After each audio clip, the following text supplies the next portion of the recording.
just about to start my workout for today. I'm using my sandbag today. So if you have a sandbag or something similar that you can use, definitely go ahead and get that ready. If you don't have a sandbag, a kettlebell or a couple of dumbbells will also work. And if you have absolutely no exercise equipment whatsoever, look for household items that will work. So for example, you could grab a couple of shampoo bottles or water bottles. You can fill them with water or maybe uncooked rice or kitty litter, something like that. So get creative and use what you've got. I'm also going to be using my jump rope. So if you have a jump rope, get that ready as well. If you don't have a jump rope, that's fine. You can still do this workout right along with me. We will talk more about that in just a minute. There are timestamps in the description box down below the video. So if you want to skip straight ahead to the workout, you can use the chapter markers to do that. If you would like to see the exercises demonstrated and explained before we begin, let's go ahead and get into that right now. So starting with jump rope, since the workout is going to start with jump rope. We are doing 400 revolutions of the rope. So any style of jump rope you want to do is fine. The only important thing is that we're counting revolutions of the rope. I'm going to attempt to do my set of 400 without stopping.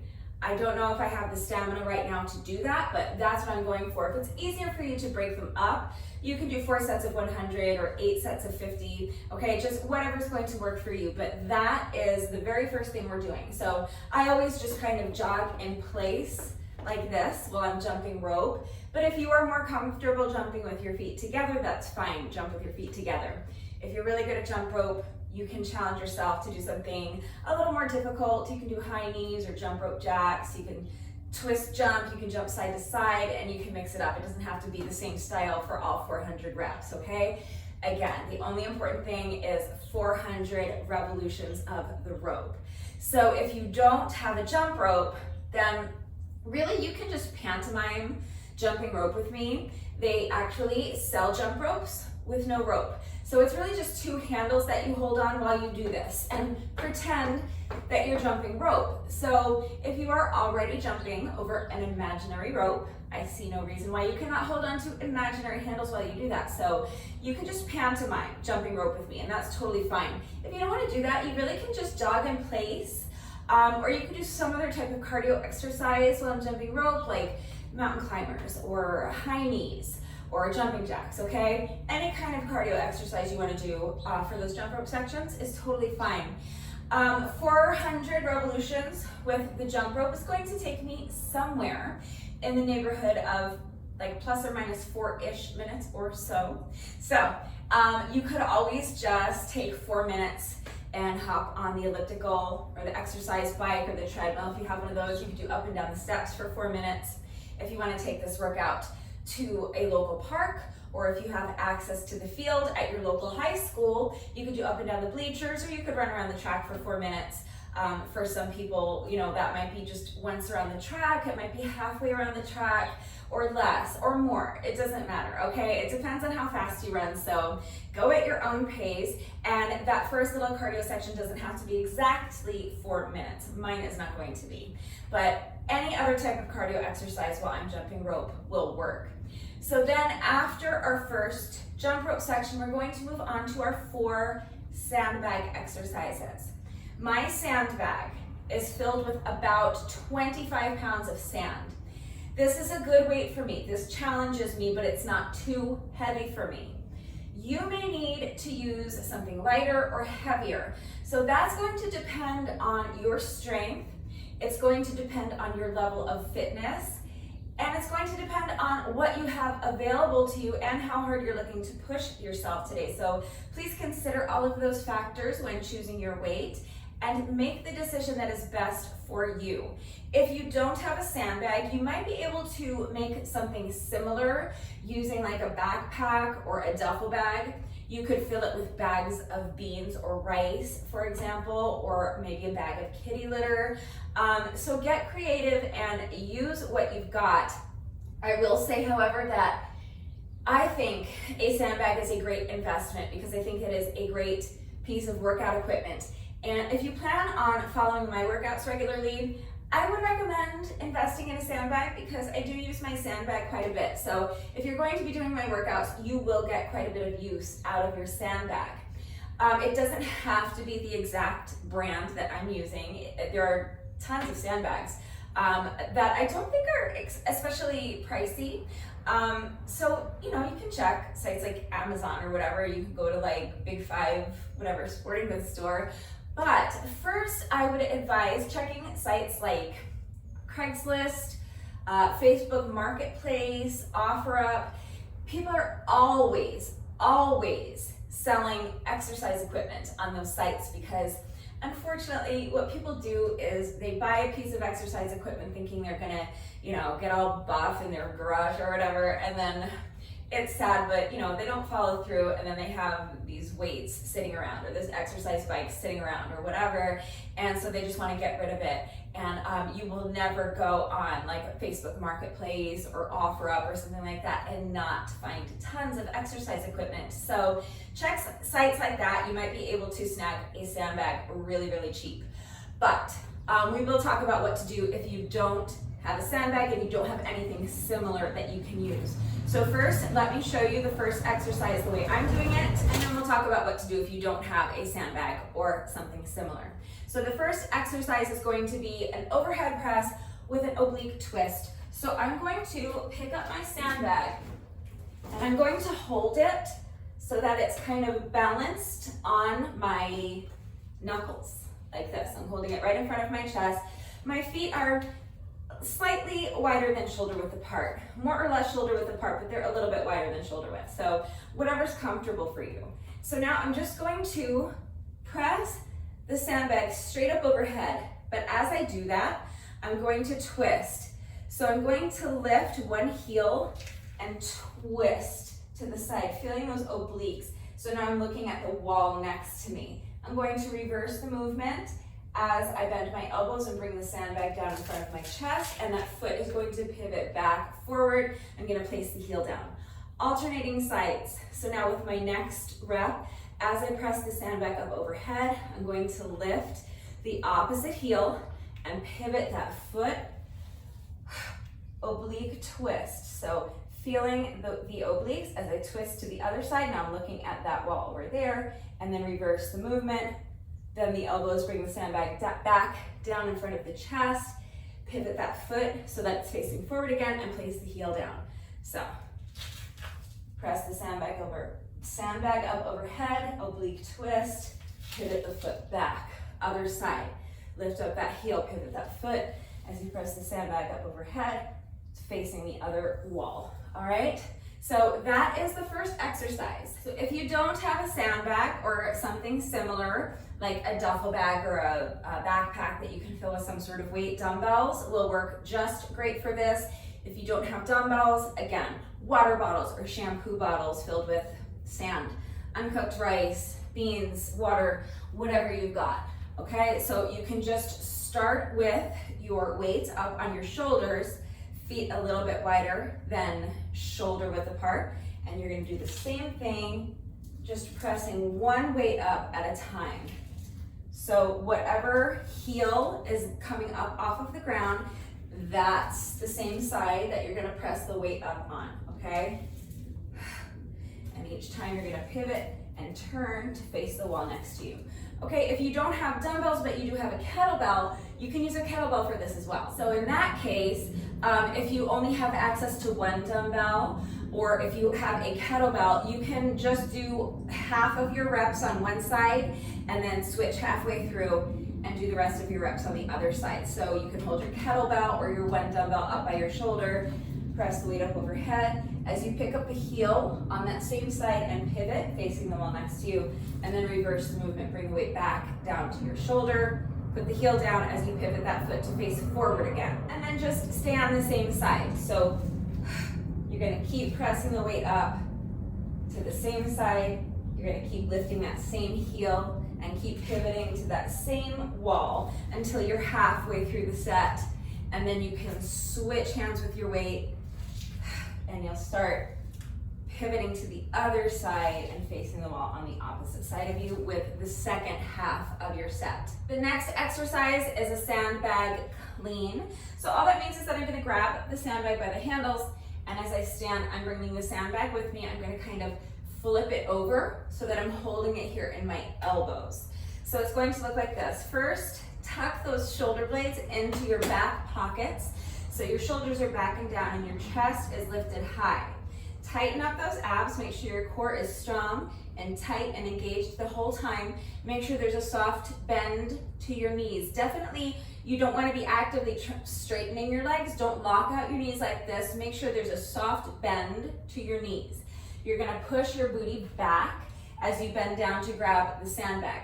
So visualize that you're trying to touch the wall behind you with your booty, okay? So shoulders back and down, chest is lifted high, strong, tight, engaged core, soft knees, push the booty back and keep your back flat, okay? No arching your back to reach down and grab the sandbag. You want a flat back as you do that. And if you're tucking your shoulder blades into your back pockets and thinking of lifting your chest high, that's going to happen for you as you push that booty back, okay? So grab the sandbag by the handles, and now to stand, you're going to actively press your heels into the ground. So again, visualize trying to push the ground away from you, and it's a hinge at the hips, okay? So always making sure that the weight is in your heels and that your back stays flat. So now I've got the handles of my sandbag. I'm going to actively press my heels into the ground, push the ground away as I hinge at the hips, bringing the sandbag up and over and catching it in my elbows like this. Then I'm going to reverse the movement. So I'm going to flip the sandbag back down, and I'm going to push my booty back. Weight is in the heels, back is flat as I put the sandbag back down. All right, that's one rep. So we'll put a couple together a little faster so you can see how it's going to look on the day. Bend down, grab the sandbag. Clean the sandbag, reverse the movement.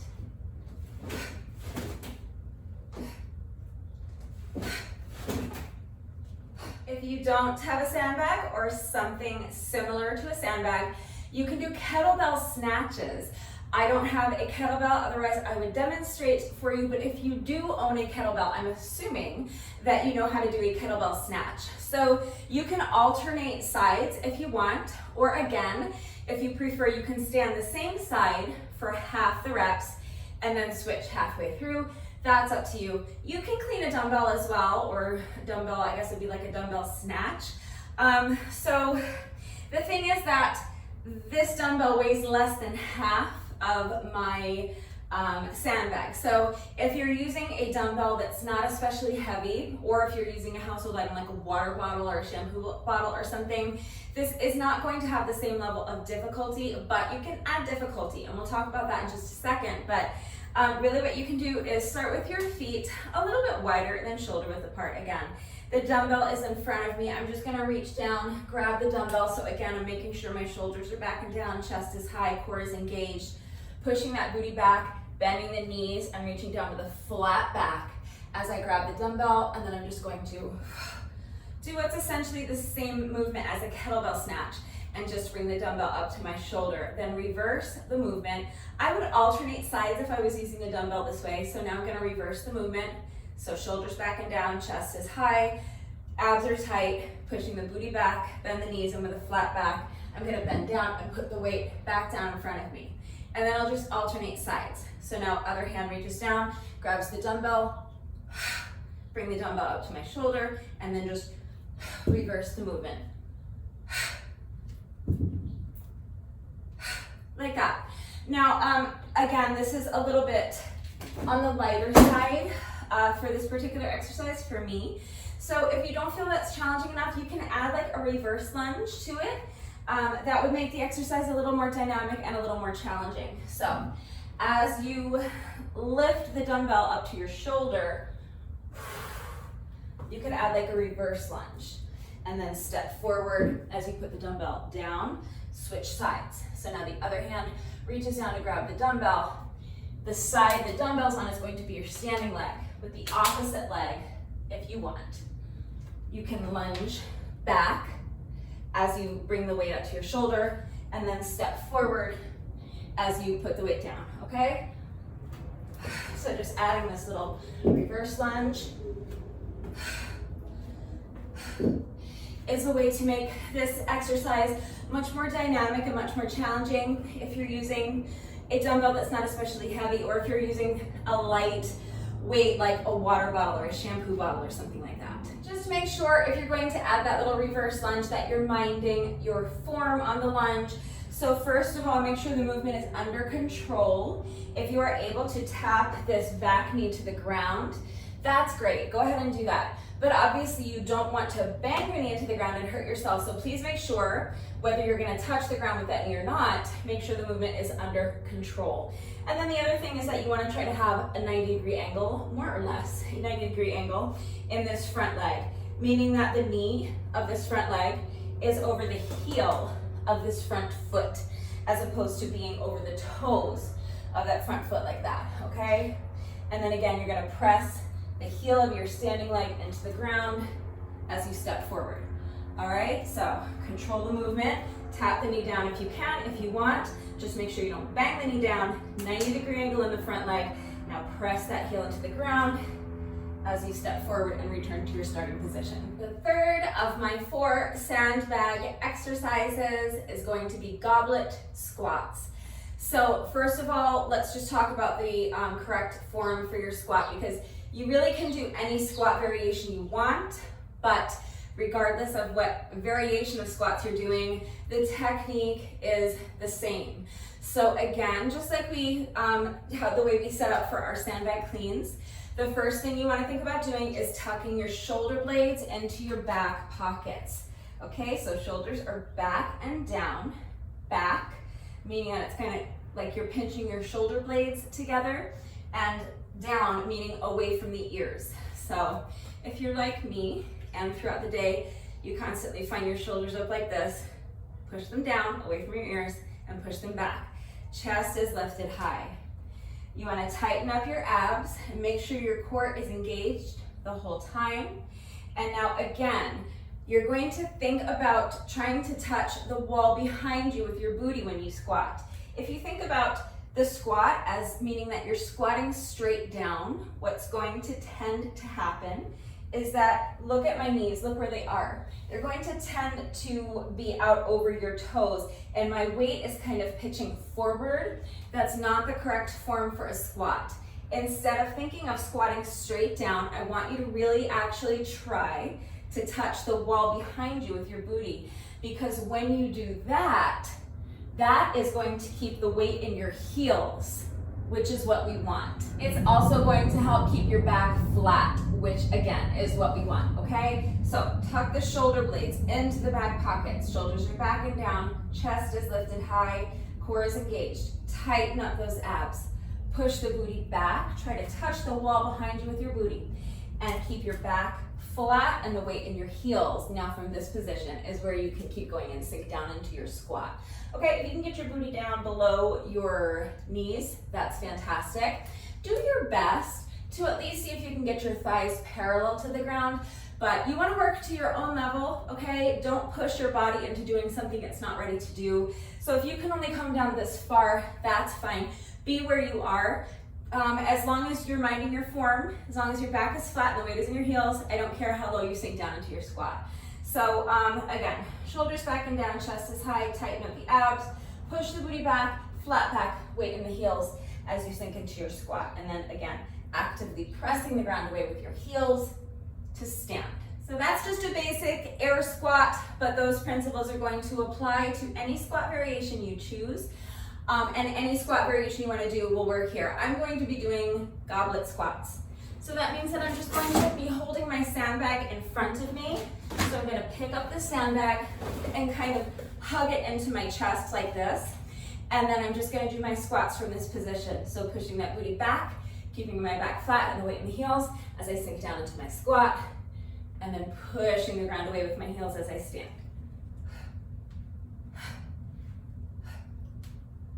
So if you don't have a sandbag or something similar, but you do have a nice heavy kettlebell, you can do the same thing with a kettlebell, just holding your kettlebell in front of your chest like this, as you do your squats. You could also do that with a dumbbell. So just hold your dumbbell right in front of your chest as you sink down into your squat. Depending on your strength, your level of fitness, how hard you want to push yourself today, and how heavy your dumbbells are, you could also hold 2 dumbbells together like this. Obviously that's doubling the weight, so it's doubling the challenge. So choose the weight that's best for you and make the decision that is best for you. But obviously you could also do that with 1 water bottle or holding 2 water bottles together, shampoo bottles, cans of soup. So look for household items that will work. And if you don't want to add weight to the exercise, again, any squat variation you want to do is totally fine. My 4th and final exercise with the sandbag is going to be a push-up variation. So any push-up variation you want to do is fine. I'll show you what I'm doing with this sandbag in just a minute, but first, of course, let's talk about the proper form for your push-ups. So the main thing with your push-ups is keeping your body in one straight line, either from your knees to your shoulders if you're doing knee push-ups, or from your heels to your shoulders if you're doing high plank push-ups. So as you come into your plank position, you want to make sure your hands are underneath your shoulders, and you want to make sure that your abs are tight. So you don't want to let your hips or your belly drop down to the mat like this. Tighten up your abs and use your ab muscles to lift your hips up high. If your hips are slightly elevated in the push-up, that's not terrible. You're not going to hurt yourself doing your push-ups this way as long as your back is flat. So don't worry too much about that, but ideally you want that one straight line from your heels to your shoulders. But elevating your hips slightly will actually make the push-ups a bit easier. So again, don't worry about it too much, just be aware of it. And as you get stronger, maybe you'll be able to lower those hips a little bit so that your body's in that one straight line. So the other thing in your plank position is that you want to make sure you're actively pressing your hands into the ground. So you want to visualize pushing the ground away from you, because if you don't do that and you get lazy, what a lot of people do is look at my shoulders, how they're right next to my ears. You don't want that. So press the ground away, and that's going to get your shoulders in the proper alignment, okay? So you want your shoulders away from your ears.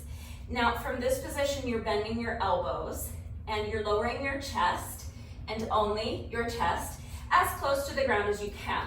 So think of this as a moving plank. You see the position my body's in now. I want nothing to move, okay? I'm just gonna bend my elbows and lower my body down, touching my chest to the ground, and then I'm going to actively press the ground away and push myself back up, keeping my body in one straight line the entire time. My head is in line with my spine. So I'm not lowering my forehead to the ground like this. My head is not moving up and down. My head is staying perfectly still. Everything is staying perfectly still as I move my body in that plank position down and up. If you are unable to get your chest all the way down to the ground, that's fine. You don't need to get your chest down to the ground. Just work to your own level. But the important thing is that if you can't get your chest all the way down to the ground, the solution to that is not to lower some other body part down to the ground. The solution to that is simply to shorten up your range of motion. So if you start bending your elbows and you can only come down this far, that's fine. Then that's your push-up. You're gonna shorten up your range of motion. So from here, you're gonna press the ground away and push yourself back up. But you don't wanna break this straight line, okay? So you don't wanna let your hips drop down, and you don't want your head bobbing up and down like this. What a lot of people do, and it's an extremely common mistake, so I definitely don't want you to feel bad about yourself or beat yourself up if you find yourself doing it. I just want you to be aware of it so that you can make the necessary adjustments and improve. You put in the work at the level you're at now, and eventually you will see yourself get stronger and you will see your range of motion increase. But for now, if you can't get your chest all the way down to the ground and you can only come here, that's fine, but don't compensate for that by lowering your hips or your belly to the ground. Don't compensate for that by lowering your forehead to the ground, okay? Just be where you are, and if you can only come down halfway, that's your push-up. As soon as you come down as far as you can, you're gonna press the ground away and push yourself back up to your plank position. Just remember to keep your head still, keep your head in line with your spine, don't let it bob up and down like this, and to keep your hips lifted high, keep your abs strong, tight, and engaged. Don't let your hips or your belly drop down like this, and don't allow your back to arch. You want your back flat the entire time. And you want your shoulders away from your ears. So none of this. Press the ground away, shoulders away from the ears, head in line with the spine, abs tight, hips are high. And if you're doing your push-ups from your knees, all of the same principles apply, but in that case, that straight line, instead of being from your heels to your shoulders, is going to be from your knees to your shoulders. So don't let your hips or your belly drop down like this. Don't let your shoulders creep up by your ears. Don't let your head move up and down. Keep your head still, hips lifted high, tight abs, and lower the chest as low to the ground as you can. As soon as you've gotten as low as you can, press the ground away and push yourself back up, keeping your body in one straight line from your knees to your shoulders. So any push-up variation you want to do is fine as long as you're minding your form. I'm going to be adding a lateral bag drag. I'm going to drag my sandbag from one side to the other before each push-up. So I'm going to start like this. The sandbag is to one side of me, and it is underneath my chest or my belly as I'm in my plank position. Now I'm going to reach one hand across and grab the handle of the sandbag, and I'm going to drag it to the other side. Now I'm going to take one foot and stack it on the other foot. So always my feet, as I sink down into my push-up, are going to be on the same side as my sandbag. And from here, I'm going to do my push-up. Then I'm going to set my feet wide apart again, and then I'm going to repeat on the other side. So I'm going to reach across with one hand, pull the bag to the other side, not crush this little spider as I put my hand down. And then the foot is going to follow the bag as I stack my ankles like this. And I'm going to do my push-up from this position with my ankles towards one side, the same side as the bag, and stacked one on top of the other. So if you don't have a bag or something that you can drag along the floor or the ground before each push-up, you can use a kettlebell or a dumbbell or a water bottle or a shampoo bottle, any kind of weight, and instead of dragging it, you can just pick it up slightly off the ground as you move it from one side to the other. So in this case, I would come into my plank position with the dumbbell towards one side and right underneath my chest. And then I would reach across, pick up the dumbbell, move it to the other side, place the hand back down on the floor or the ground, and then the foot follows. So now my feet are stacked, my ankles are stacked on the same side as my dumbbell. I'm going to do a push-up from this position, unstack the feet, and repeat on the other side. So reach across, pick up the dumbbell, move it to the other side, foot follows, stack the ankles on the same side as the dumbbell, and push up. All right, so you can do that with a dumbbell or a kettlebell or a household item. And again, if that's too difficult for you or too advanced and you don't feel comfortable being on one hand supporting your body weight while in your plank position, you don't have to add weight, you don't have to drag anything or pick up anything. You can do any push-up variation you want. So that's it, that's all 4 exercises I'm doing with my sandbag. Now here's the format. I already told you that we are starting with a set of 400 reps with the jump rope. As soon as we're finished with those 400 reps, we're going to move on to our 4 sandbag exercises. We're doing 40 reps of each in round 1. So we will start with our 400 reps of jump rope, meaning 400 revolutions of the rope, any way you want to get them done. And then we'll move on to our 40 overhead press with the sandbag, alternating sides. Then we'll do 40 sandbag cleans, 40 goblet squats, and 40 push-ups with the lateral bag drag. That's round 1. This is a ladder workout. We are starting at the top of the ladder and we are working our way down to the bottom rung. So a ladder workout, when you're starting at the top and going to the bottom, means that you are going to deduct reps with each round. So with round 2, it's going to be the exact same 5 exercises, jump rope plus our 4 sandbag exercises, but we're going to do 300 revolutions of the rope and then 30 reps of each of our 4 sandbag exercises. Round 3, we will begin by doing 200 revolutions with the jump rope. And then we will move on to our 4 sandbag exercises, 20 reps of each. And then with round 4, we just have to do a quick 100 reps with the jump rope and then just 10 reps of each of our sandbag exercises. And that's it. That's the workout. Remember that I always take the time to type out the instructions in the description box down below the video, and you're gonna watch me do it right now. So watch me do it, read the instructions. But then of course, as always, if anything is unclear with the format, I'm right here to answer questions. So please just ask. If you have any doubt about how to do these exercises with the correct form, if you need to see completely equipment-free modifications, you don't feel comfortable adding weight to your workout, or if you're a total beginner and you need help with beginner modifications for any or all of these workouts, please just ask, okay? I am right here to help. It's very important that you understand how to do the exercises correctly before you begin the workout so that you reduce your risk of injury and also just to make sure you're getting the maximum benefit out of each exercise. You guys know that it is also equally important to me that all of my workouts are always accessible to anyone and everyone who wants to try them with me.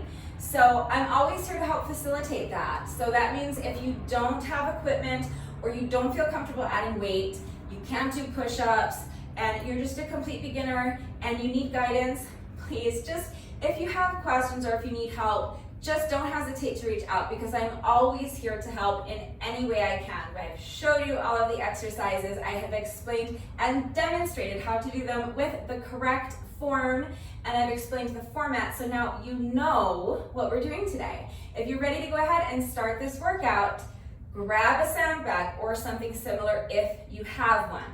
If not, a kettlebell, a set of dumbbells, or household items like shampoo bottles or water bottles filled with water or uncooked rice, for example. Grab your jump rope if you have one, and if you're jumping rope with me today, take a minute to make sure you're good and warmed up, and when you're ready, let's get started. All right, so we are starting with jump rope, 400 revolutions of the rope. I'm going to attempt to do all 400 reps unbroken.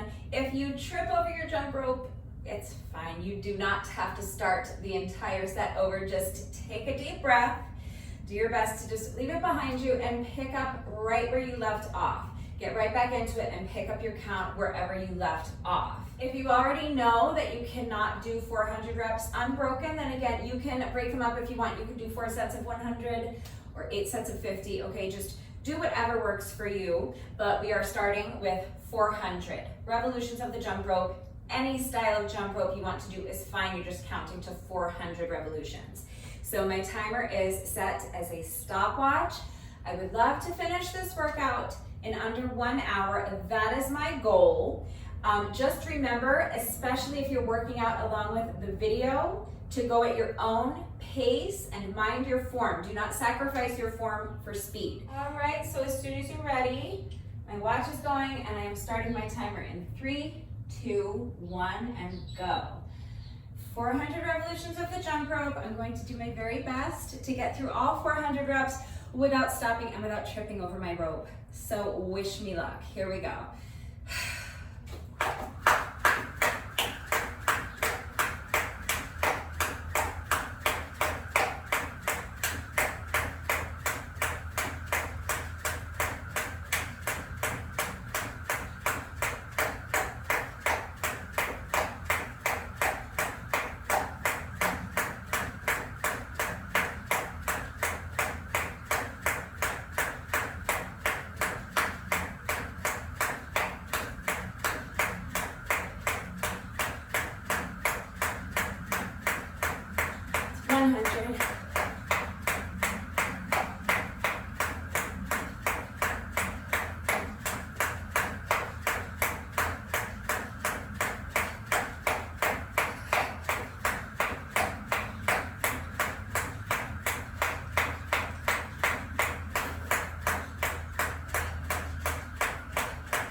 200.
All right, that's 400.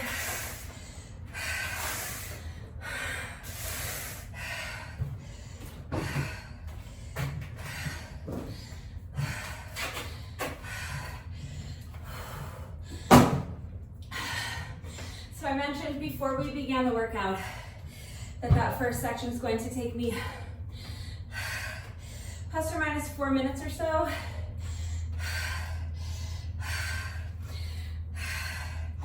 Actually took me less than 3 minutes, so if you want a longer cardio section, you're just gonna have to pause the video or skip back a little bit when you're done with your cardio. If you're ready to continue, we're going to move on to our 4 sandbag exercises, 40 reps of each. So I'm starting with my overhead press with an oblique twist. Alternating sides. So press the back up overhead. As you lift one heel. That's 6. I don't want to lose track of my count.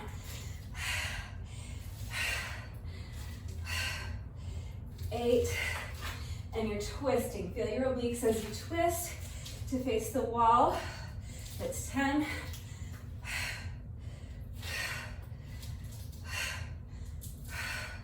And then as you rotate back, put that heel back down. It's 14.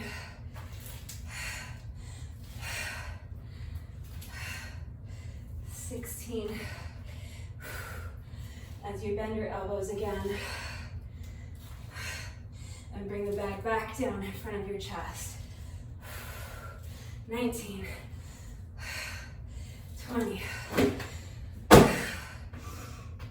20 more. I don't necessarily need to rest here, but I'm pacing myself for 20, or I mean for 40.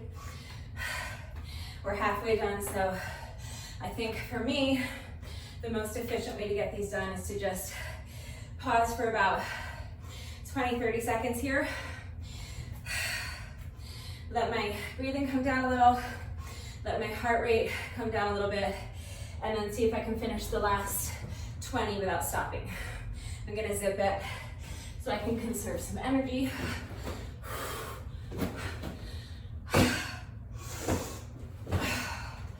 Okay, as soon as you're ready, final 20 reps.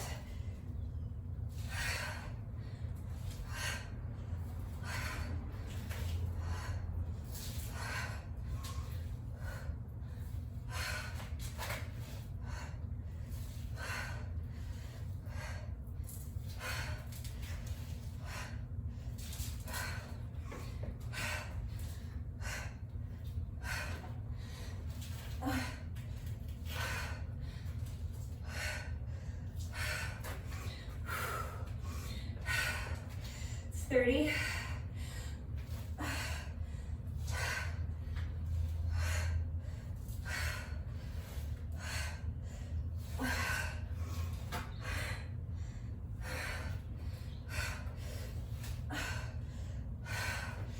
35, 5 more.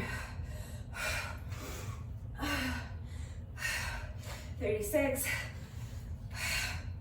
37, this bag is getting so heavy. 38, just 2 more. 39, last one. That's 40.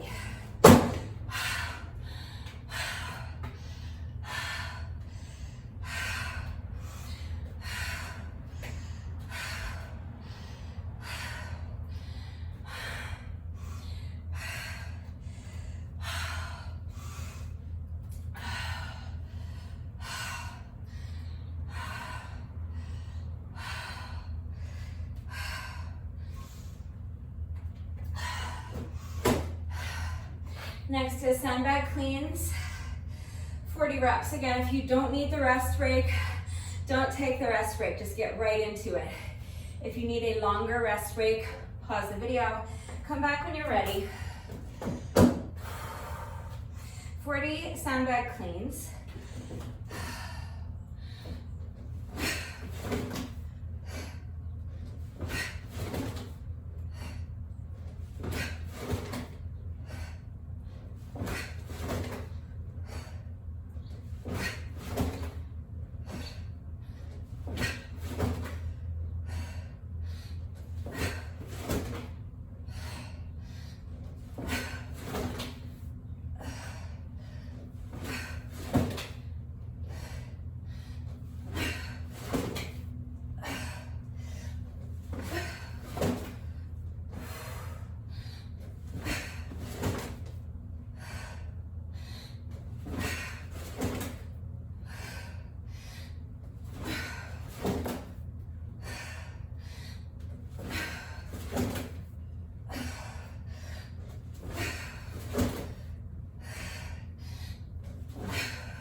It's 20. I have to do 20 more.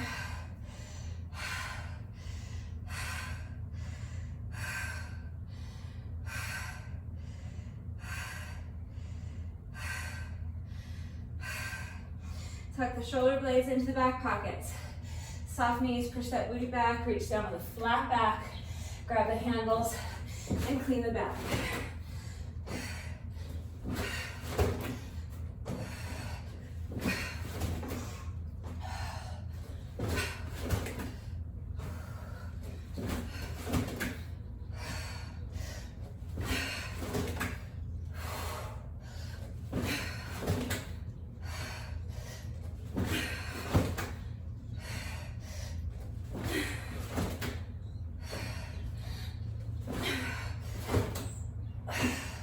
That's 30.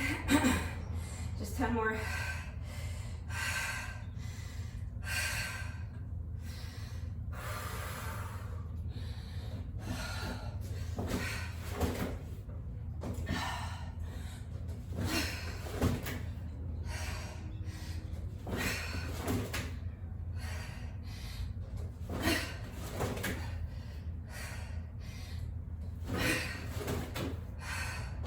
It's 35.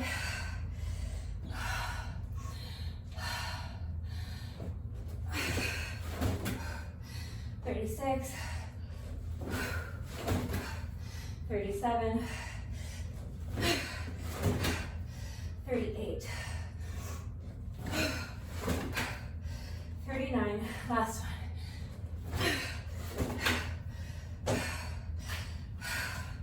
That's 40. Next is goblet squats. So if you don't need to rest, don't rest, keep going. Start your 40 goblet squats. I'm just gonna take a good, I don't know, 30 to 60 seconds.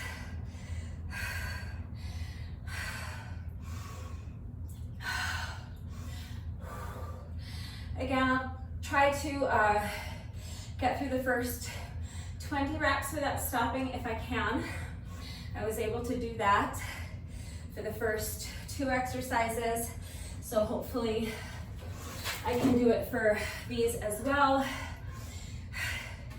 And then depending on how I'm feeling, I might try to do the second 20 reps unbroken as well, or I might do 10 and 10. We'll see how I feel. I'm gonna get them done, so it's all good. But hopefully I can complete the first 20 without stopping. I'll do my best. If you need a longer rest break, pause the video, come back when you're ready.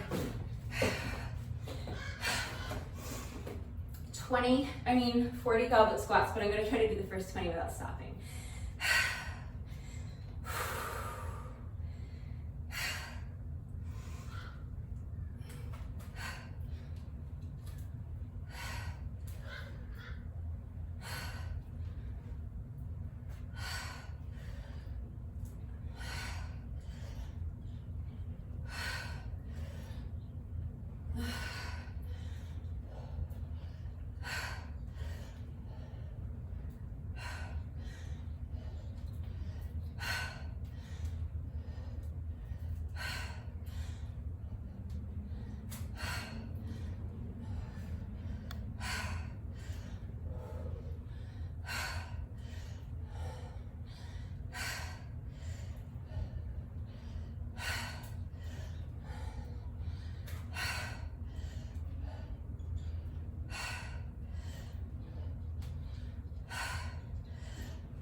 That's 20.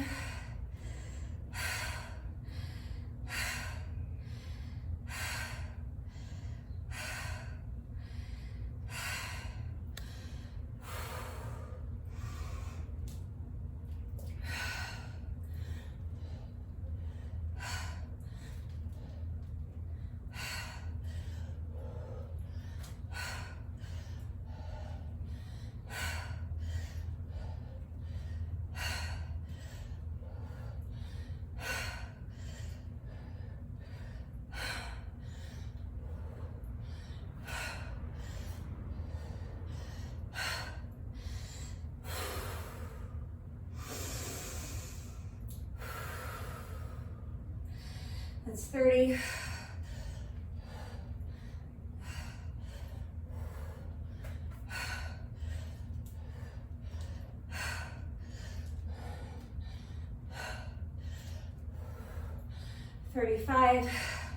Just 5 more. 36, 37, 38, 39, last one, and 40.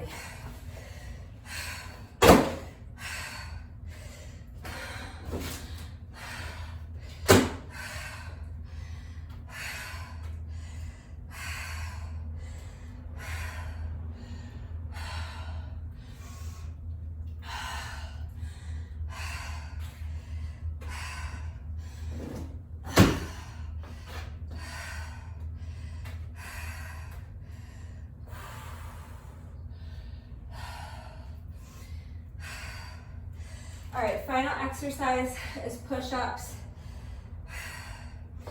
So again, you can do any push-up variation you want. Remember, I'm doing this lateral sandbag drag or plank pull. I'm going to be in a plank position, pull the sandbag laterally across my body before I do my push-up. I'm gonna alternate sides, 40 total reps. I'll probably just break these down into 4 sets of 10 if I can. So again, I'm resting because I'm hot and I'm fatigued. If you don't need to rest, you don't have to rest. If you need a longer rest, pause the video, come back when you're ready. So, bag is to one side of me, I'm coming up into my plank position, feet are wider apart. I'm gonna reach across, pull the bag to the other side, and the foot follows. Step one ankle on top of the other, and from this position, I'm going to do my push-up. Unstack the feet. Repeat on the opposite side. So reach across, drag the bag, stack the ankles, push up. That's 2.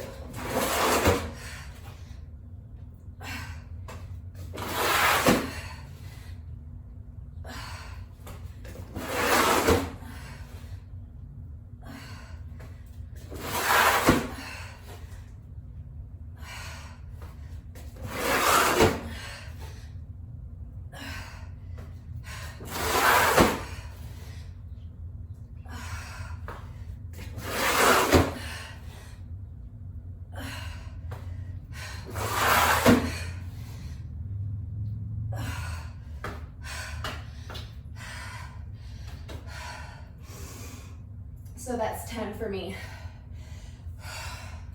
I could have kept going, but I feel like I probably would have needed to rest before rep number 20, or at least I would have been slowing down a ton. So this is for time. I want to complete this workout as quickly as I can without sacrificing my form. So for me, I think the most efficient way to do that is to break these down into sets of 10. So I'm just gonna do 10 at a time. Take a short little 30-second or so rest break in between sets. Might be longer than 30 seconds. Just when you feel that you're ready to continue with good form, pick it back up, pick up my count at 10.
So that's 20 for me. I'm halfway there.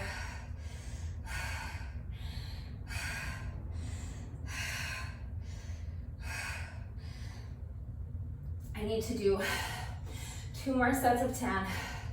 That last set. I was really feeling it in my arms, so taking a little bit longer rest break before I tackle my next set of 10. Remember, just take as long of a rest break as you need, but challenge yourself to keep your rest breaks as short as possible, especially if you set a time goal like me and you're worried about not making your time goal. All right, hopefully I have enough strength to do another 10 unbroken. I'm picking up my count at 20, so when you're ready, let's go for another 10 if we can.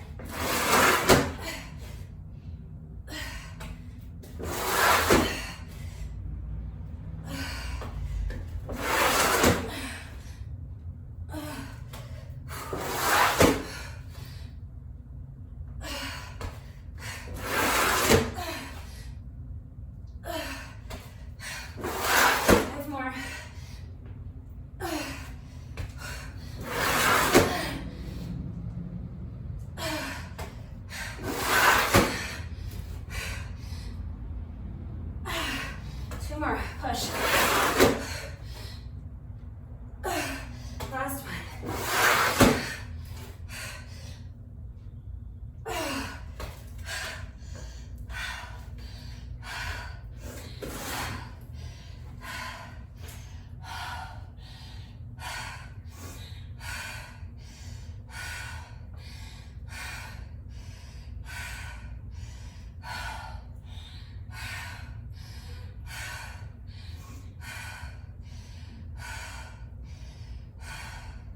So that's 30 for me. I have 1 more set of 10 to go, but Obviously, these are taxing. I'm finding them especially taxing for me today. So I'm just needing to give myself, again, a little bit longer of a rest break before I feel that I have enough strength left to tackle these final 10 reps. All right. I'm gonna push through the pain. I'm gonna go for it. We just have 10 reps left to go, and then that's round 1. And then it's all downhill from there. We get to start deducting reps, okay? So this is the longest, most difficult round, and we're almost done with it. We have just 10 reps left to go, so let's push through. When you're ready.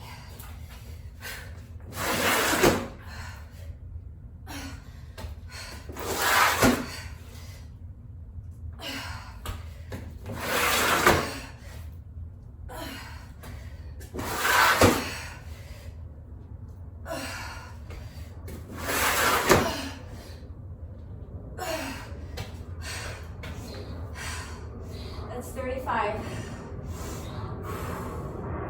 Just 5 more.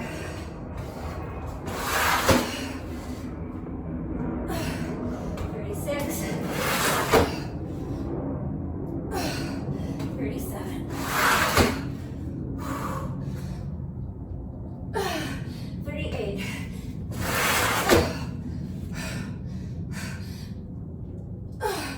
That's 39. Last 12.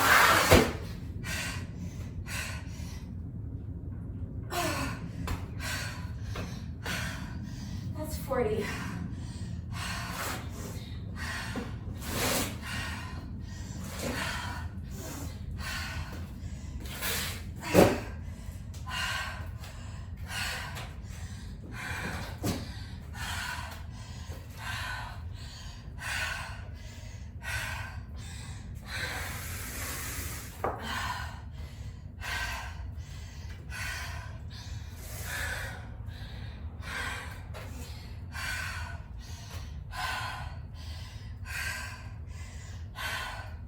So that's it. We're finished with round 1. We have to do 3 more rounds.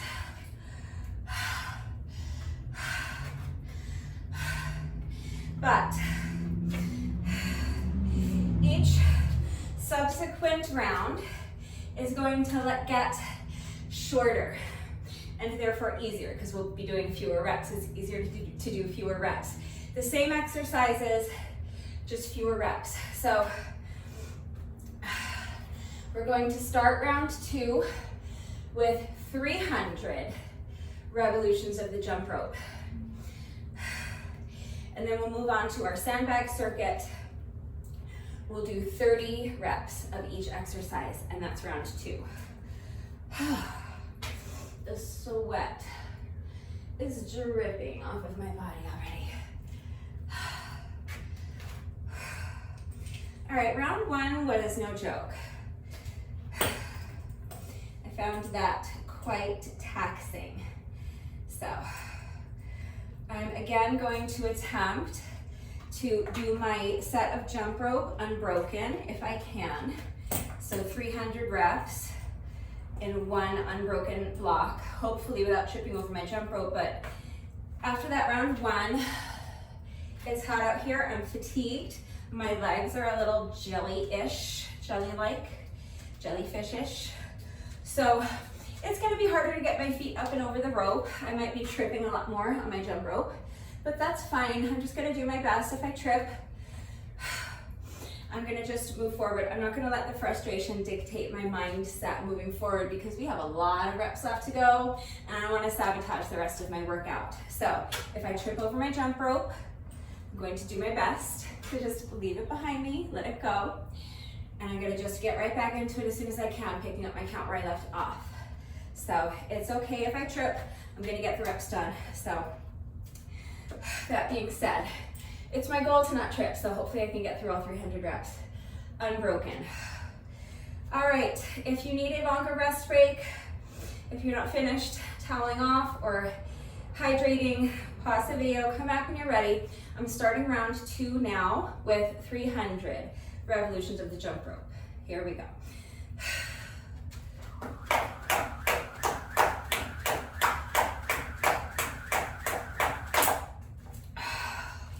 I know I just gave my whole speech about not starting over if I tripped, but that was rep like number 10. So I'm just gonna start the set over because I would much rather just see if I can do 300 reps unbroken. That was only rep number 10. If it happens later on in the set, I will not start over, but I am starting over this time. All right, here we go. Take 2.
That was rep 280. I just have to do 20 more.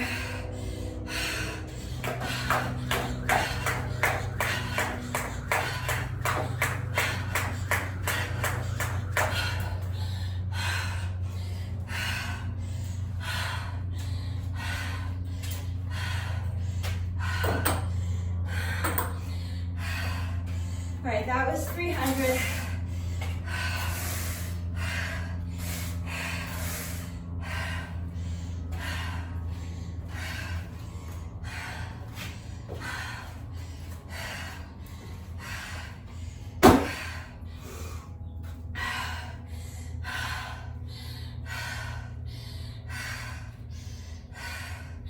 So that's our second jump rope section complete.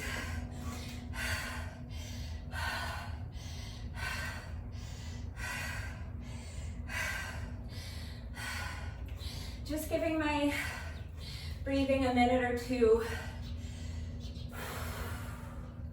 to normalize. Letting my heart rate come down a little bit before I begin this sandbag circuit.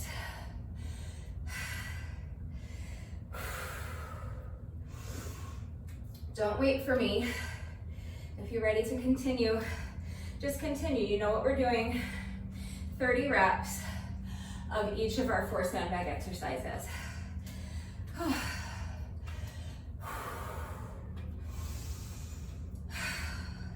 So starting with our overhead press with an oblique twist. When you're ready. 30 reps, alternating sides.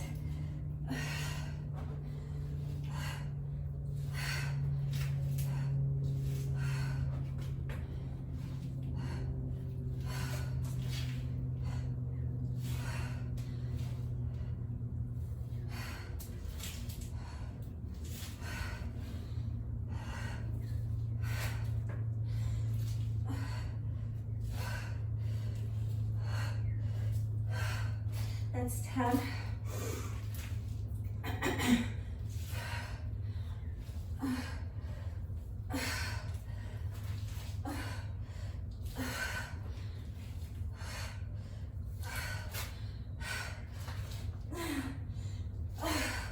15. 16. 17. 18. 19.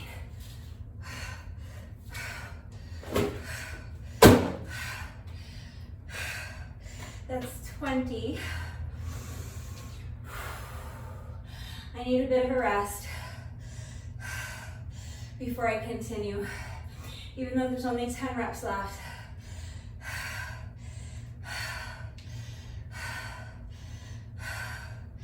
My arms are just feeling really fatigued and I need a few seconds to rest and regain some strength. My arms, my shoulders.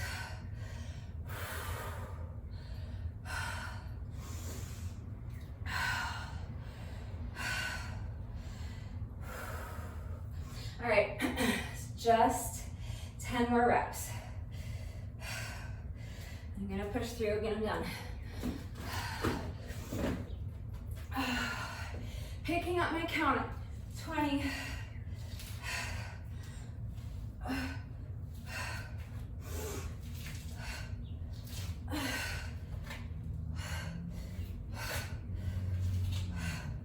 That's 25, just 5 more.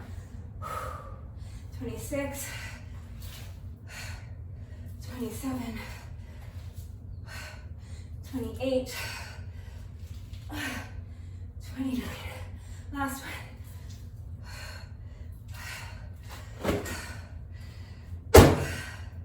That's 30.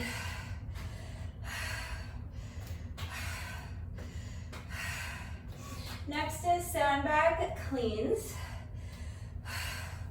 So if you don't need to rest, you can start your 30 reps of sandbag cleans.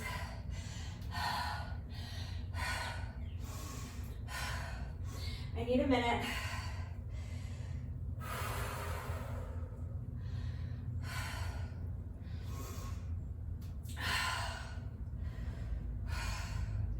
I'd like to do at least the first 15 reps without stopping if I can. That'll get me halfway to 30.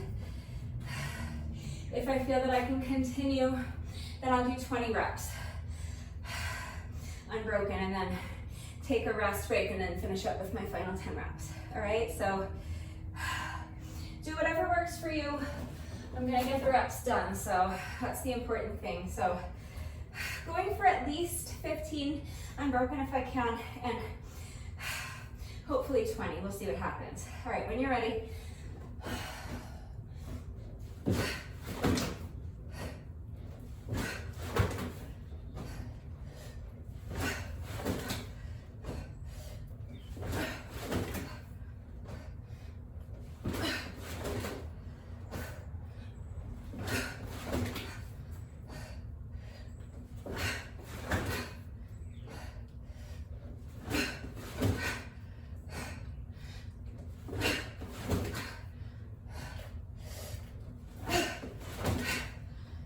That's 10.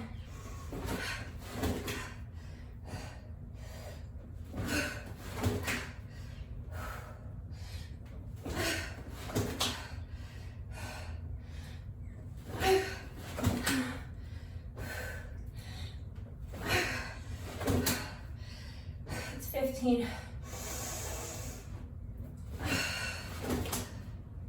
16. 17. 18. 19.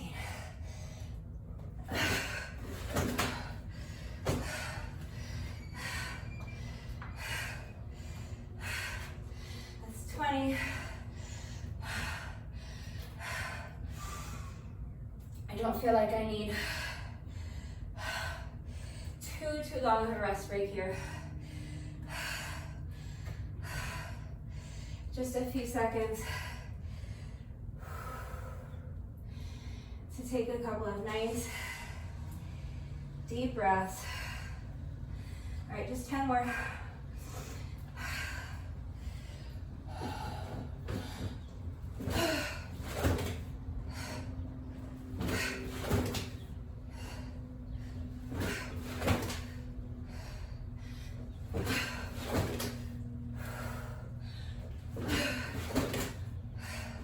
That's 25. 5 more. 26. 27. 28. 29. Last one.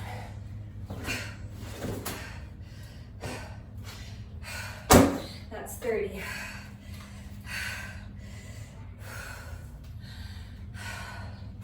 Next is 30 goblet squats.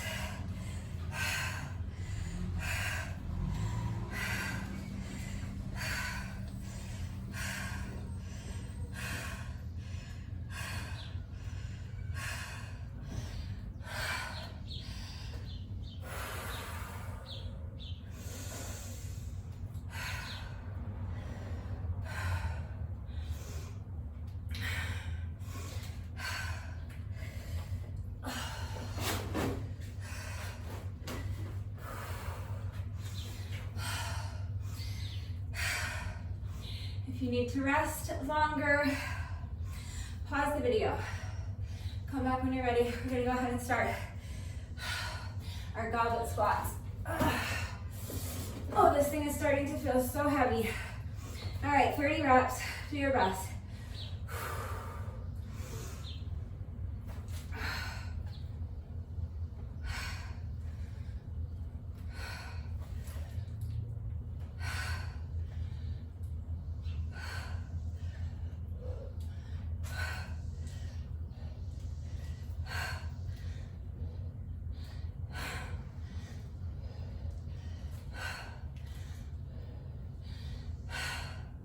That's 10.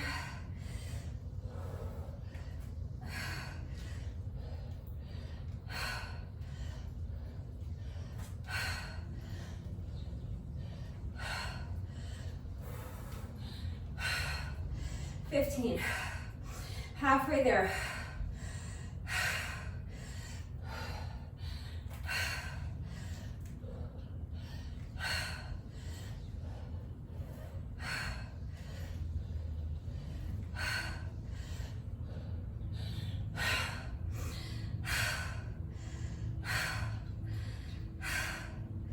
That's 20. Just 10 more.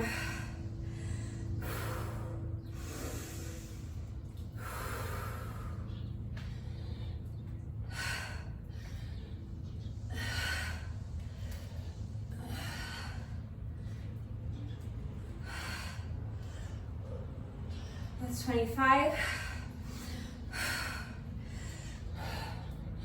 26. 27, 28, 29, and 30.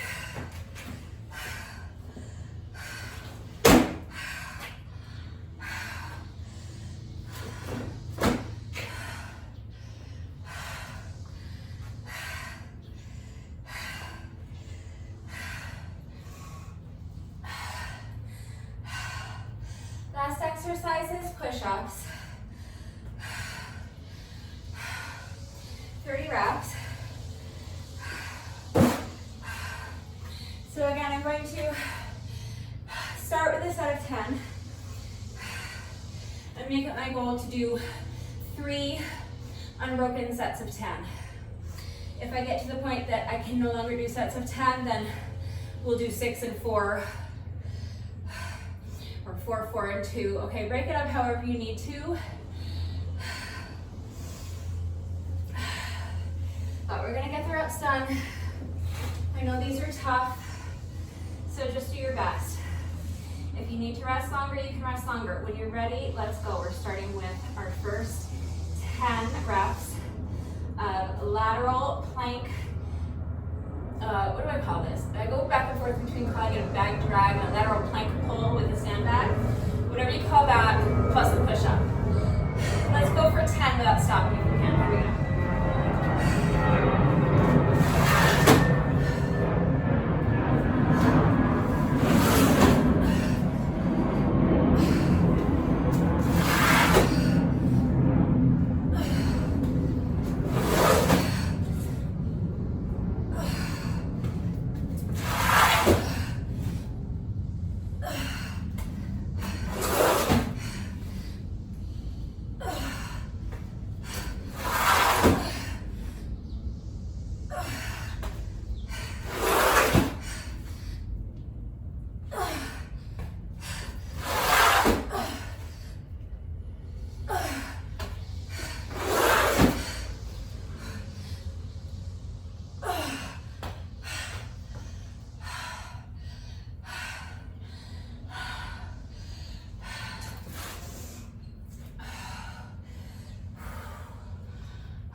So that's my first 10.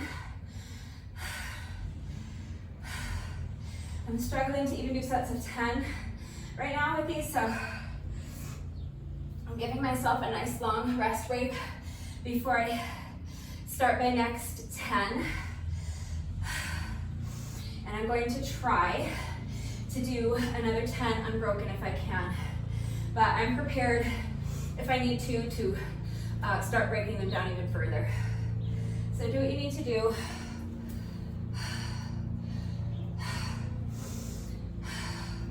If you need to rest longer, but push yourself to keep the rest break as short as you can. I do still want to try to keep this under an hour if I can. I think it's still technically doable for me, but it's going to be, it's not likely, but it's doable. So let's push. Another set of 10 when you're ready.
So that's 20 for me. I just have to do one more set of 10.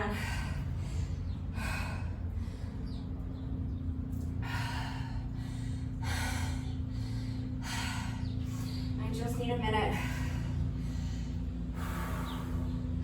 I'm so fatigued. My arms are really fatigued and I'm out of breath. My heart rate is racing a little, so I want to give myself a good minute or so to take a few deep breaths. Try to regulate my breathing a little, let my heart rate come down a little. All right, just 10 more. Let's see if we can do these final 10 reps unbroken. If not, it's okay. We're gonna get it done. When you're ready.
That was rep number 30. We got them done. That's round 2.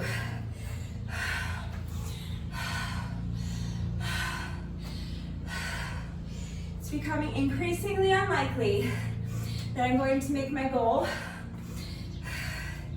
of finishing this workout in under 1 hour.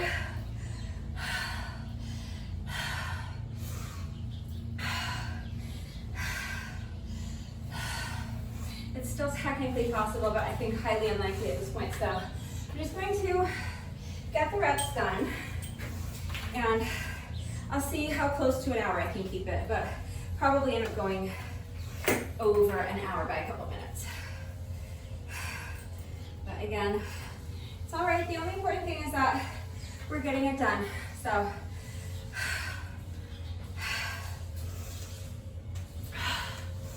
towel off. Have a couple of sips of water or a sports drink.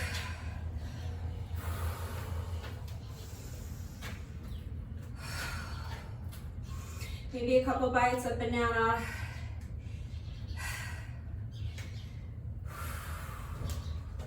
Focus on slowing down your breathing, letting your heart rate come down a little bit. When you're ready, we're gonna start on round 3. So again, we are deducting reps as we work our way down the ladder. So with this round, we're doing 200 revolutions with the jump rope, and then 20 reps of each of our 4 sandbag exercises, okay? So 200 revolutions of the rope when you're ready.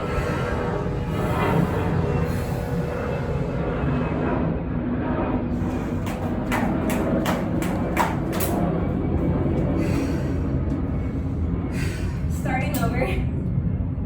I would really love to do 200 unbroken. We'll see what happens. My legs are jelly. This mat will not leave me alone. Once you start sweating, it's over. They love the sweat. And I'm definitely sweating. All right, starting over, 200 reps. Let's go.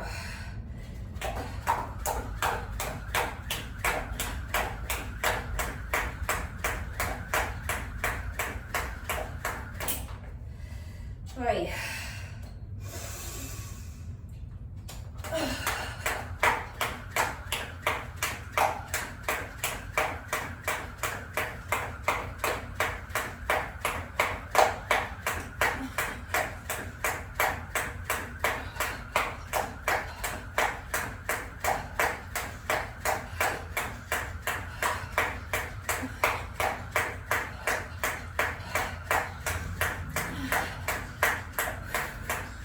It's 100.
Point now, just a set of 200 with the jump rope, and I feel like I want to die.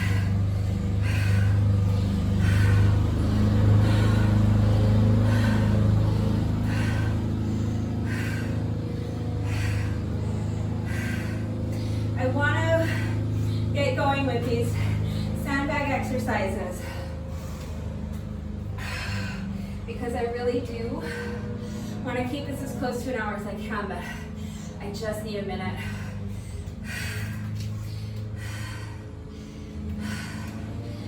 right, 20 reps of our sandbag overhead press with an oblique twist.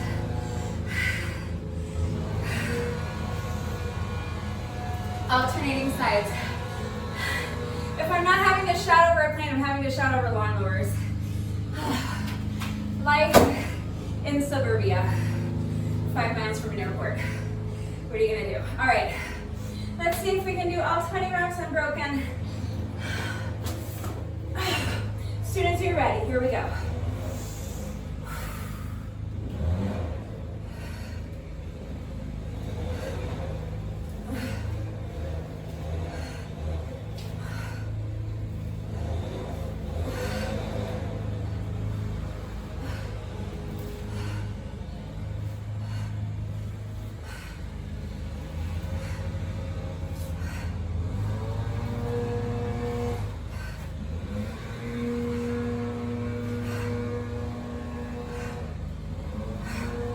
That's 10.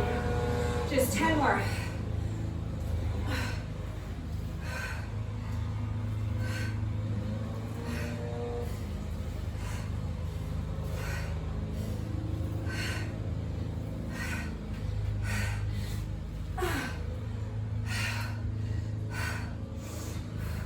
That's 15. 16. 17. 18. Oh God, just 2 more.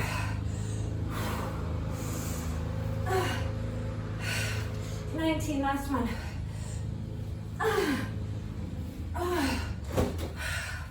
That's 20.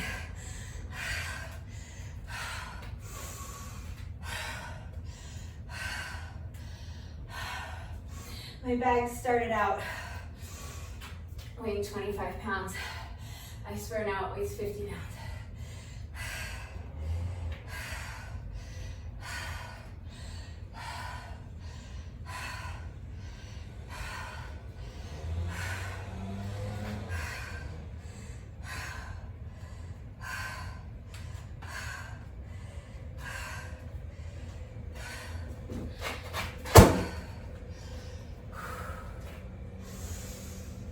I need just a couple more deep breaths.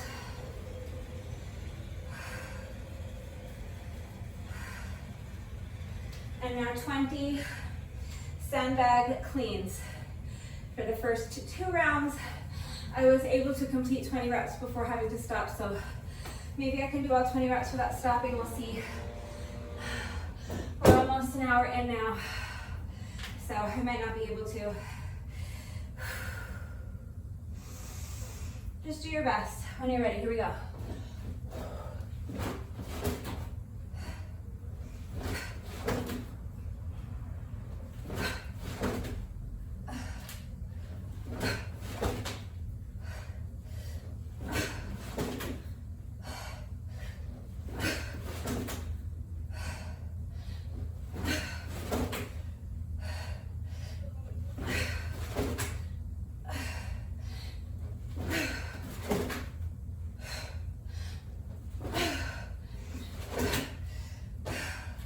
That's 10. 10 more.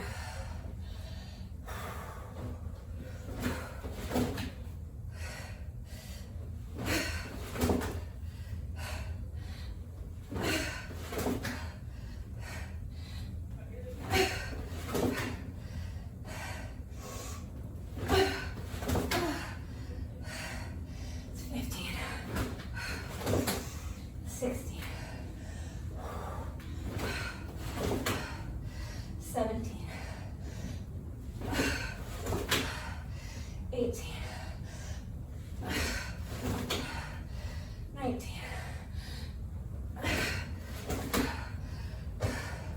that's 20.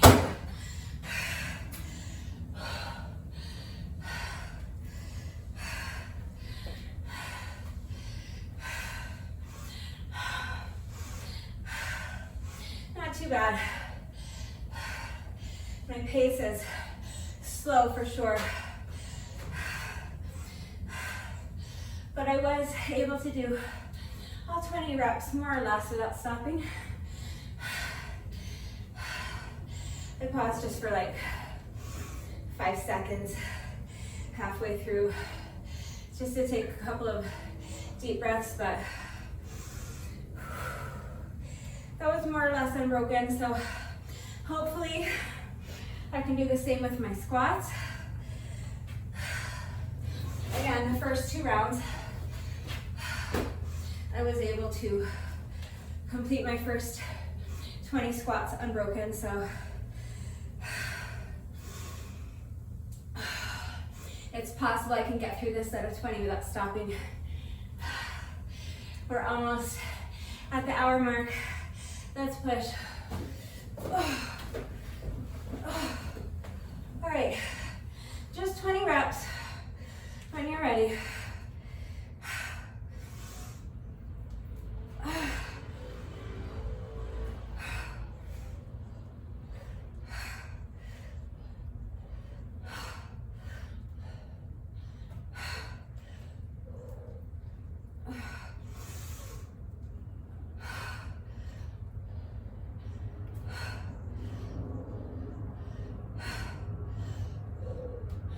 That's 10.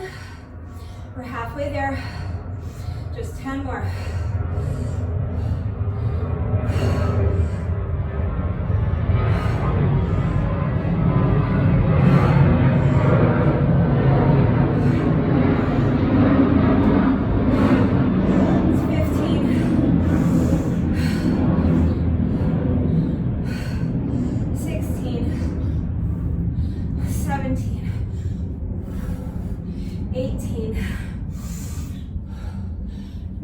Last one, and 20.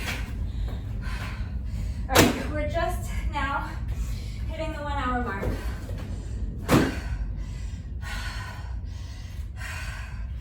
So this is going to take obviously longer than an hour.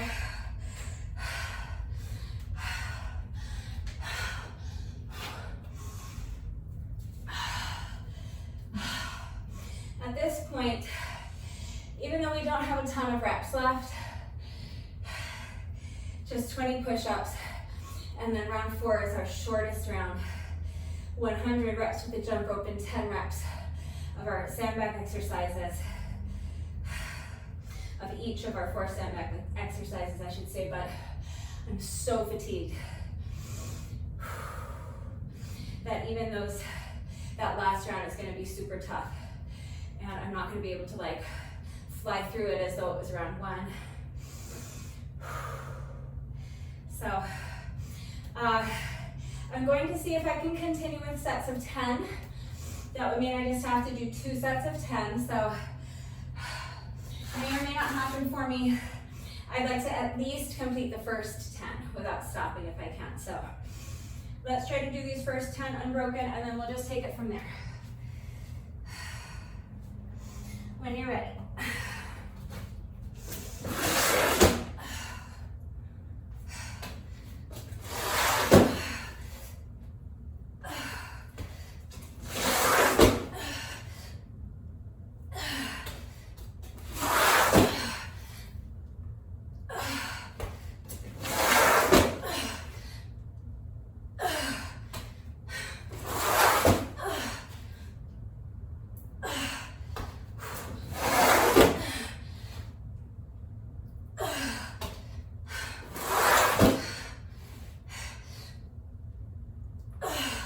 Just 2 more push.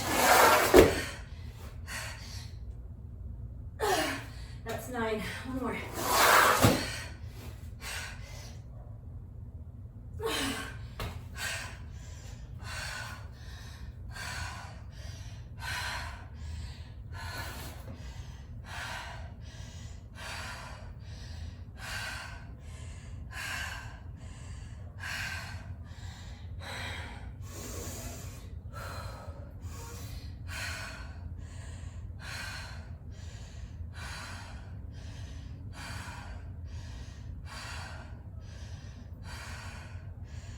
Oh, so that was my first 10. I have 10 more to go. I don't know if I have another set of 10 in me. So I think I'm just gonna do my best to get 6 done, unbroken. And then I'll take another little rest break before I finish with my final 4 reps. Okay, the sets of 10 are just getting too hard for me. I'm so fatigued. All right. When you're ready, let's try for 6 if we can. So picking up 10, 11, 12, 13, 14, 15,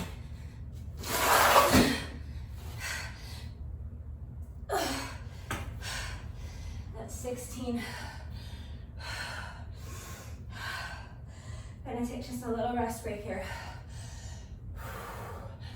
Breathe a couple times before I finish these final 4 reps.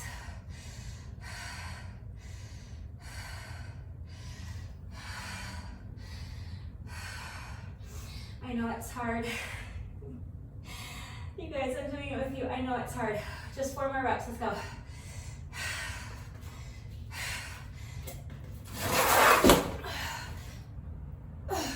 That's 17.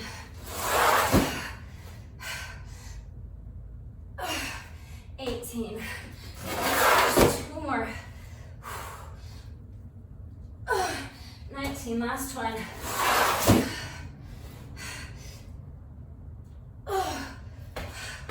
That's 20. And that's round 3.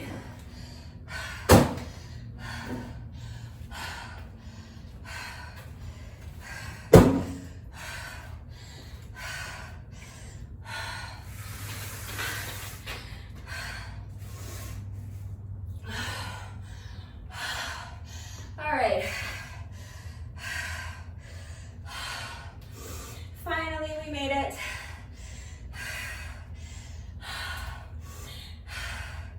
We're on the home stretch. This is our 4th and final round. And it's going to be our shortest round. I want to call it the easiest round, but nothing feels easy right now. I'm at 1 hour and 6 minutes. So it doesn't even look like I'm going to finish in under 1 hour 10, but it's okay, because this is the final round. I'm gonna get it done. And even though it's going to be tough, it's only 10 reps of each exercise.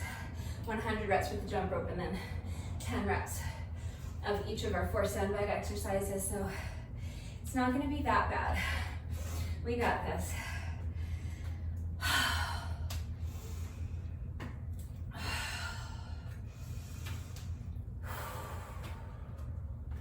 I want to get moving on this 4th round because I really would like to try to still keep this under 1 hour 10. I don't think that's possible at this point, but I'm going to keep it as close to 1 hour 10 as I can, but I'd really love to not trip over my jump rope.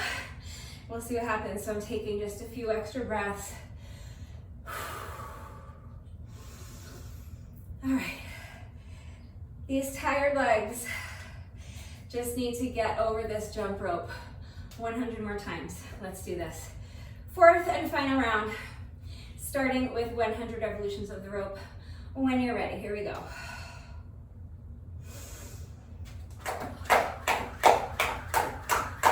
10, 20, 30, 40, 50, 60,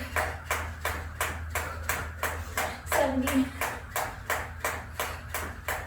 80,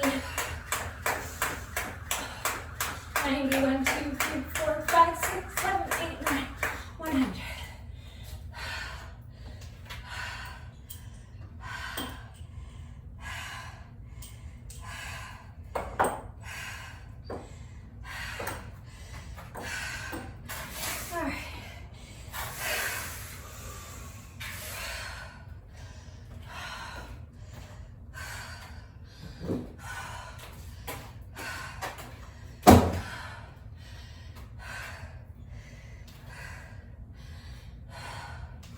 We're done with jump rope.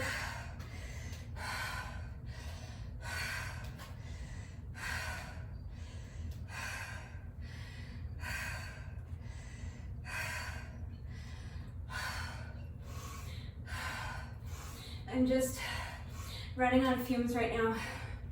I need a few seconds. Definitely not gonna finish it under an hour 10, but I just need a few seconds before I feel that I have enough strength to continue, so. Taking a few more deep breaths.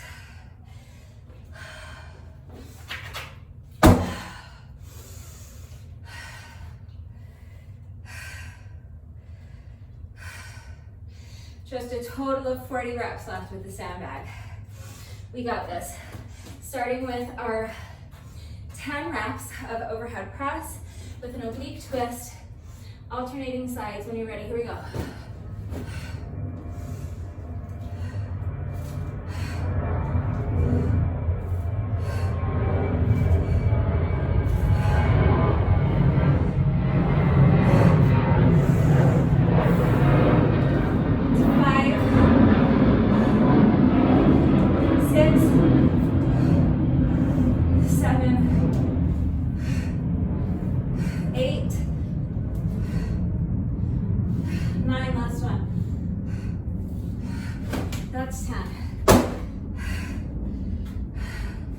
That's an hour and 10 minutes. Let's keep pushing. Just another 30 reps left to go. 10 sandbag cleans when you're ready. 1, 2, 3, 4, 5, 6, 7, 8, 9. Last one. That's 10.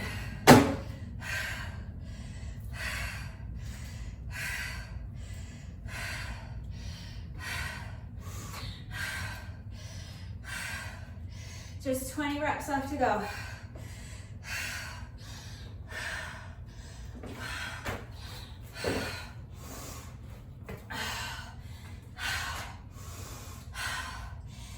Goblet squats. As soon as you're ready. 1, 2, 3, 4, 5, 6, 7, 8,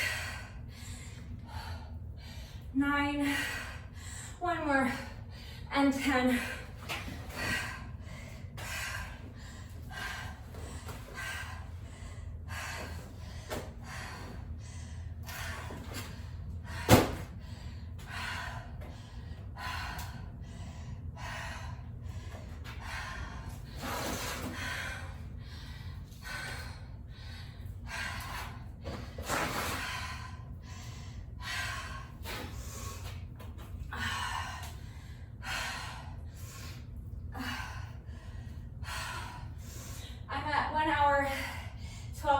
Minutes.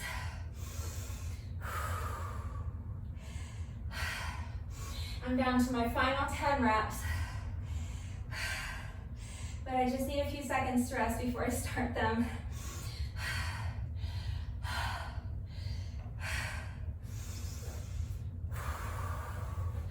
All right.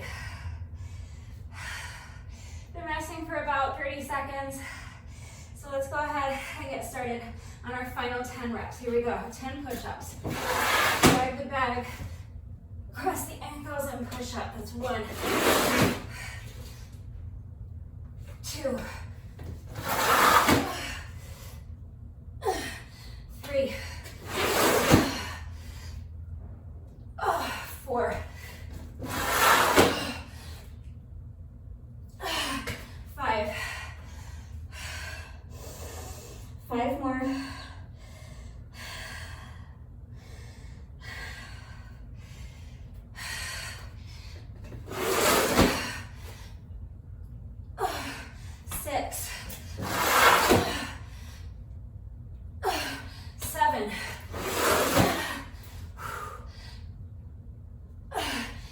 Just 2 more, push. 9, last one. 10.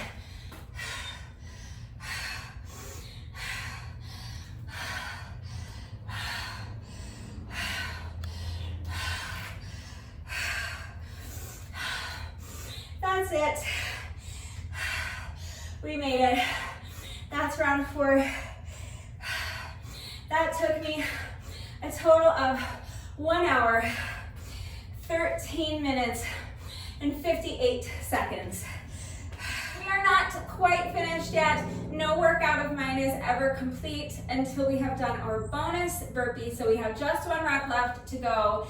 However, when I do a workout that includes jump rope, in addition to my bonus burpee, I also like to do a bonus set of 100 with my jump rope. It is completely optional, but if you would like to join me, we're just going to do 1 little bonus.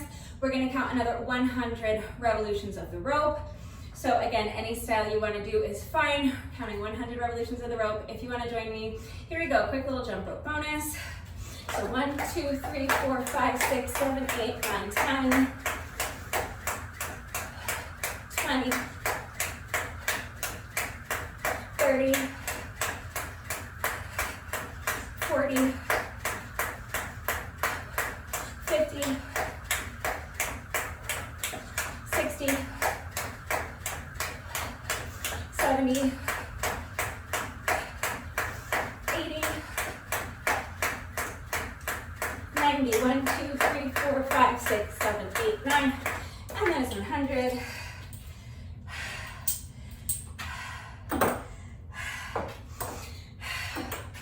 So that's our little jump rope bonus.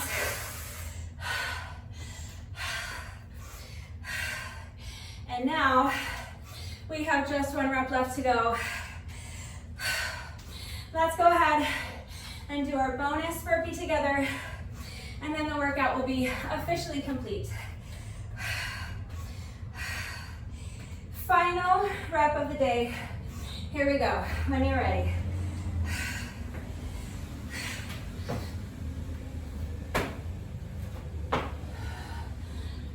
With that, the workout is now officially complete, but it is Monday, so that means it is time for another Monday McFlurry Mobility Challenge. I found a new mobility challenge on Instagram. I'm going to attempt to complete it right now, and if I am successful, everybody wins a free McFlurry. So if you would like to try this mobility challenge with me, grab an exercise mat or a yoga mat if you have one.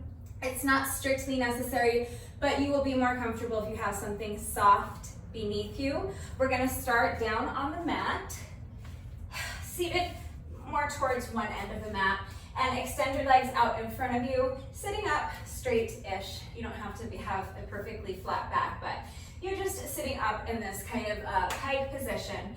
Now we're going to bend 1 knee at a time, placing our feet flat on the mat.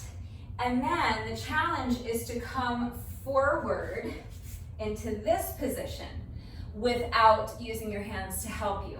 So you're going to start with your hands in front of you. They're going to stay in front of you the whole time as you bend 1 knee at a time, bringing the feet in. And then I'm just doing this to show you the position you're ending up in, but the goal is to get into this position without help, without using your hands. And then from here, we're just going to lean forward and tap our forearms on the mat while keeping our heels down on the mat if possible, okay? So we're gonna put all that together, and I think this second part will not be difficult for me, but I'm a little nervous about the first part. I think it's something that I will be able to do, maybe not on the first try, but I do think I can get it, but I think there's gonna be a learning curve, so we'll see. So we are going with warped wall rules. If you watch American Ninja Warrior, you know that when they get to the warped wall, they have 3 attempts to beat that wall. And if they fail on the first 2 attempts, that's fine, they get a 3rd attempt. If they beat the wall on the 3rd attempt, that's a success. If they fail on the 3rd attempt, they're done, they have failed. So I'm applying the same rules to this mobility challenge. I would love to be successful on the first attempt, but if not, I'm going to say that I get 2 more chances to get it right. As long as I can complete this mobility challenge within 3 attempts, that's a success, and we all get free ice cream for lunch, okay? So I'm gonna do my best. All right, so as soon as you're ready, hands in front of you. You're gonna bend one knee at a time. Bring the feet in as you sit forward, up onto your heels. I did it. Okay, one more component left. We have to lean forward, touch the forearms to the mat, keeping the heels down. And now we're just gonna reverse the movement. So lift up your forearms, bring that booty down onto the mat, sit onto your booty, straighten the legs, and we did it. That's it, that's the mobility challenge. I am pleasantly surprised that I was able to successfully complete that on the first try. But if you were not successful and you would like a couple more chances to get it right, let's do it a couple more times. If you were successful, then let's see if we can just clean it up a little bit. And if you were not successful the first time, let's try it a couple more times and see if you can get the hang of it. I think the key is to not break up, not think of placing your foot down, and then coming forward. I think you want to kind of already be, as soon as this foot is flat on the mat, I think you kind of already want to be moving your momentum forward so that as you're bringing this other foot in, you can already be kind of coming forward. I don't think that's cheating. And I think that makes that transition from your pike position to your Asian squat position much, much easier. So if you were not successful the first time, try that this time. Try thinking of not separating those movements, but thinking of it all flowing together in one movement. Already think of having your body coming forward as you're bringing your second foot in, and I think that will help. So when you're ready, here we go. Attempt number 2. So seated in your pike position, hands are in front of you, bending one knee at a time. Bring the foot in, bring the other foot in, come up into your Asian squat. And now lean forward, getting your forearms down on the mat and keeping your heels down on the mat. At the same time, reverse movement, lift the forearms, put the booty down, straighten the leg, straighten the leg.